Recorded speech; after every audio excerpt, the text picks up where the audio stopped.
Happy New Year's Eve, everyone. I'm Mary with the Rebel Road podcast, and you are listening to one of our bonus episodes that we like to call Road Snacks. Haley and I hope you had just the most amazing time with your loved ones this past week and, well, the entire year. Yeah, Happy New Year's Eve. We are thankful to finish the year with all of you that are listening. Family traditions, or just traditions in general, they shape us into the individuals that we are and the communities that we live in. I know I value and love all the family traditions that I keep with my little family. So I hope our listeners have a few traditions they keep, or maybe ones they want to start this coming year. And like Mary mentioned, this is our little road snack episode. Coming in 2026, we will have a road snack episode every other week or bi-weekly for those folks that are in corporate. And then the opposite weeks, we will be coming to you with our normal episodes with all the great things that we plan to speak on in the coming year. Yes, absolutely. And we hope that Rebel Road Podcast will become one of your new traditions. But traditions definitely shape us, whether or not we realize it. Sometimes traditions help us remember something important in our history, in our religion, or in our family. And over time, that tradition decays, and what's left becomes just an empty ritual. And that is why oral storytelling and written words are so important. Yes, they are. And traditions that have lost their meaning, that makes room for bizarre interpretations. If it's a cultural tradition, that can lead to power manipulation. And in most cases, the traditions become hollow, and then they're abandoned, leaving behind the knowledge of why it first started. And a piece of our history then dies. You know, Mary, I always think about like our World War II veterans and how those folks are, slowly disappearing in the population. And there's a lot of history there that will be gone with them. Another little story that I could think of, it's kind of like the story of the pot roast during a family gathering. So a daughter was sitting at the counter watching her mom make the family pot roast, and was watching her mom prepare the veggies and the roast. And then before the mom placed the roast in the pan, she cut off the ends of the roast. And the daughter thought, well, that's odd. And she decided to ask her mom, well, why did you do that? And her mom thought about it and said, oh, well, that's how my mom did it, your grandma.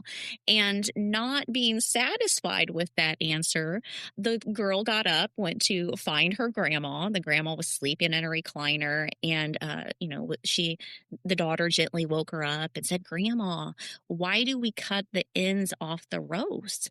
And her grandma looked at her and thought about it and said, oh, I think because it makes it juicy. I don't know. I never asked. That's just how my mom made it. So the girl looked over at her sleeping great grandma and shook her awake. And then was like, Nana's, fragile, sleeping in the chair. And she says, Nana, why do we cut the ends of the pot roast? And she looks at her confused and says, what? And she said it again. Why do we cut the ends of the pot roast? And the great grandma just looks at her and says, it's because the pan's too small. And then she falls back to sleep. I love that little story so much.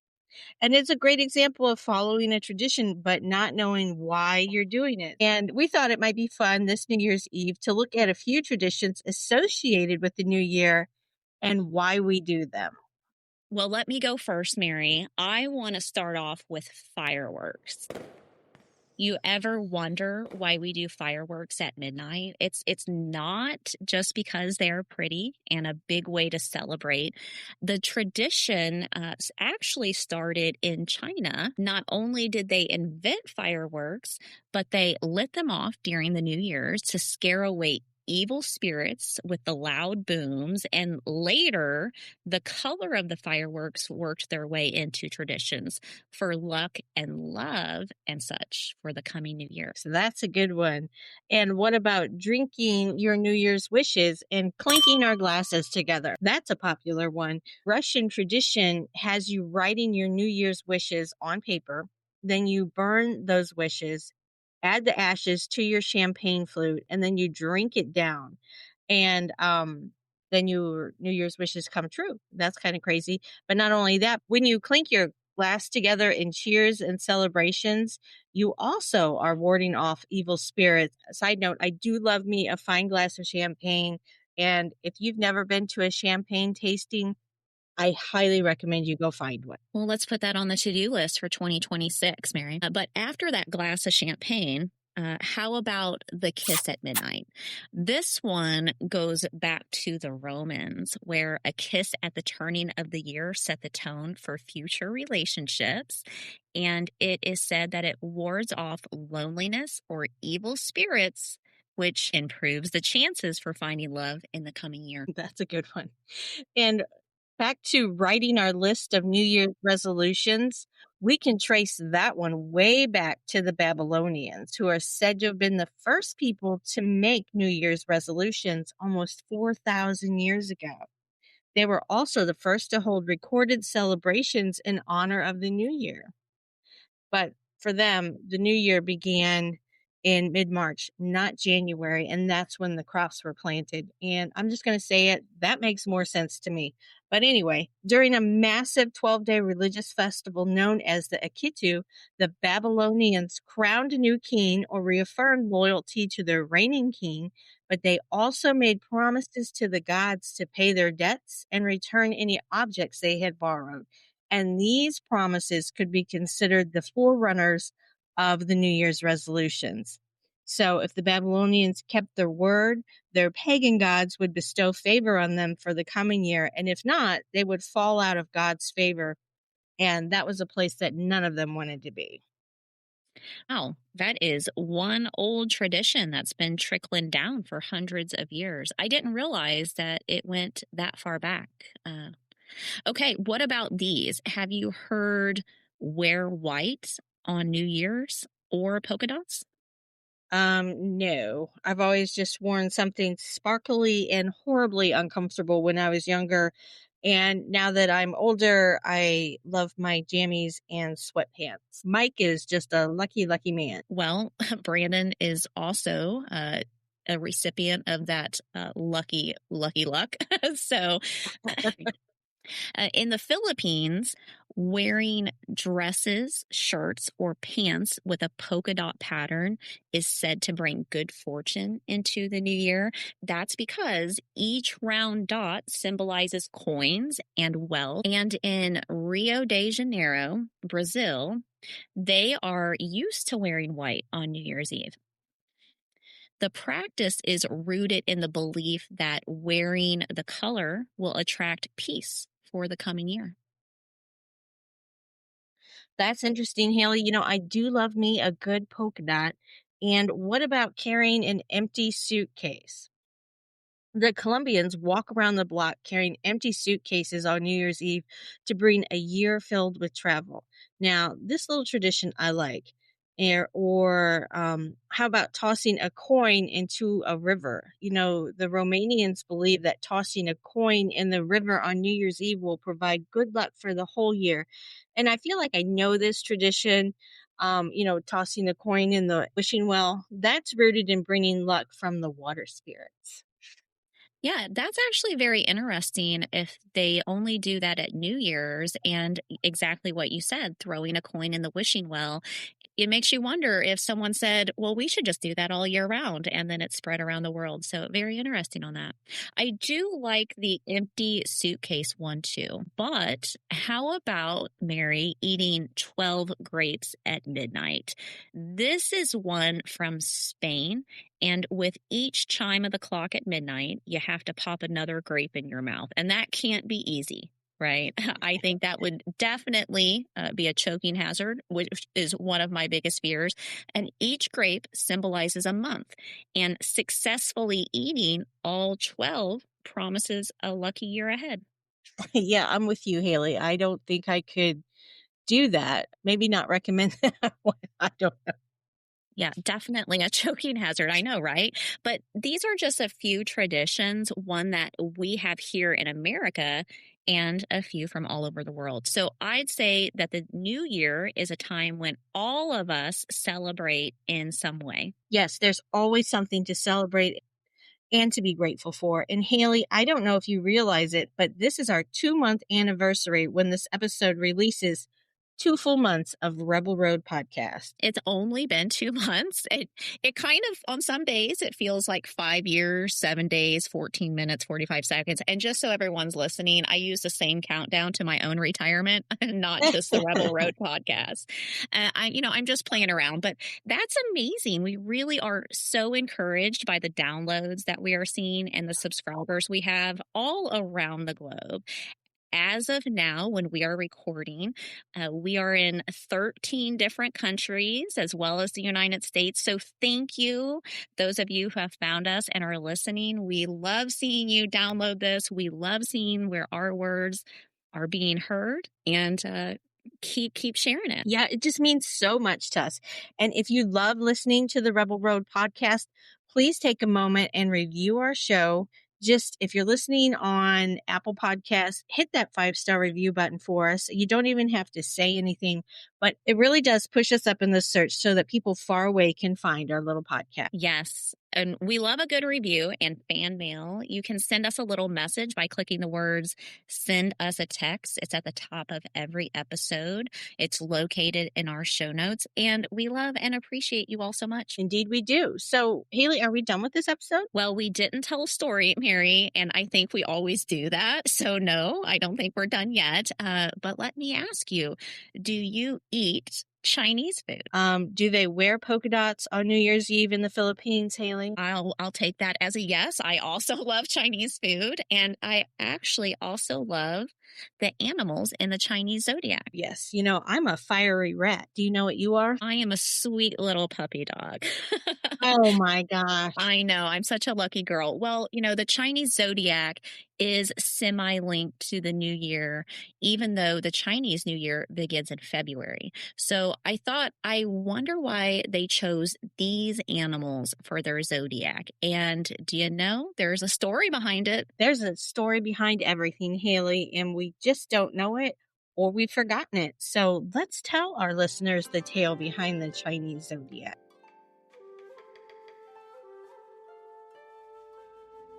Long ago, before humans kept time, the Jade Emperor looked down at the earth from his jade palace in heaven. He saw chaos and thought men would benefit from a schedule of seasons and of a calendar to keep them on track and to make their lives easier. The emperor also saw the animal kingdom. He marveled at all the animals and wanted to include them in his zodiac. Then he puzzled. How could he ever pick just 12? The Jade Emperor, wise and benevolent, decided on a great race. He sent out a proclamation and invitation to participate in his race.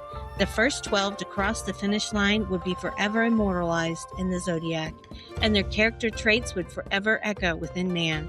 The animal kingdom burst alive with excitement. The elephants, mighty and large, the giraffes, hippos, squirrels, all animals big and small, all of creation lined up for the race.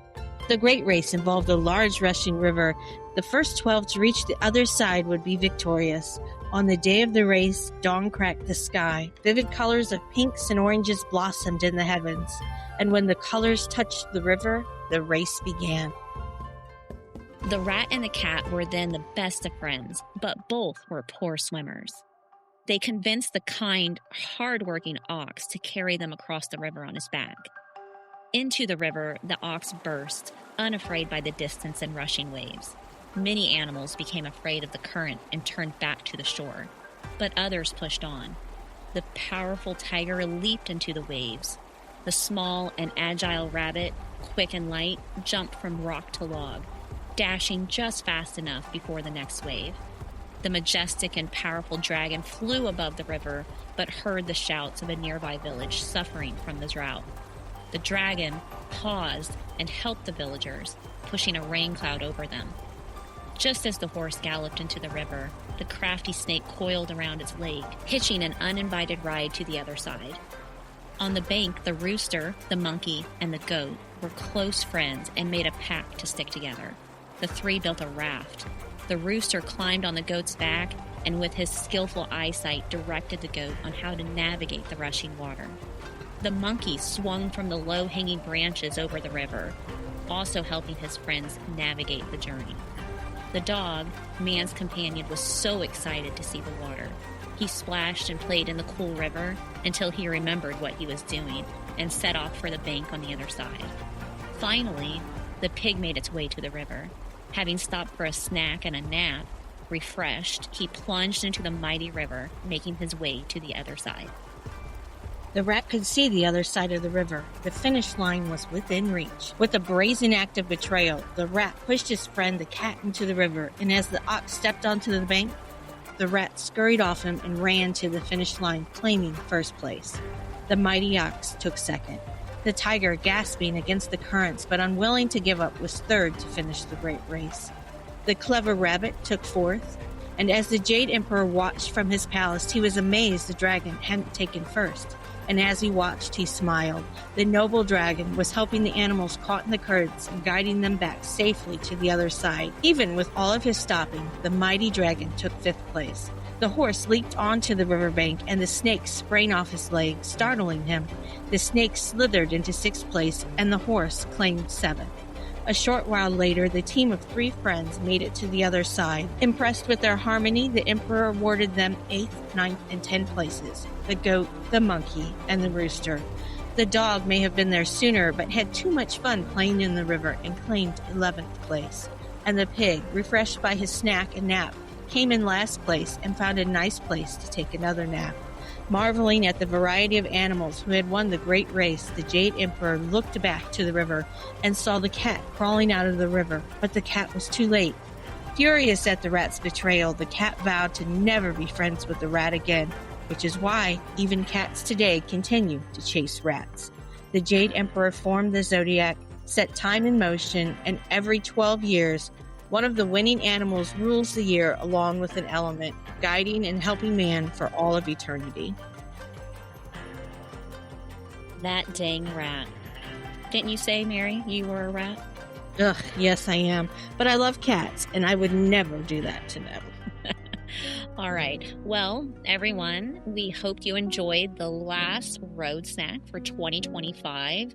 And along the way, we hope you learned a little about the importance of knowing why a tradition is kept and how they just become something we do without knowing why.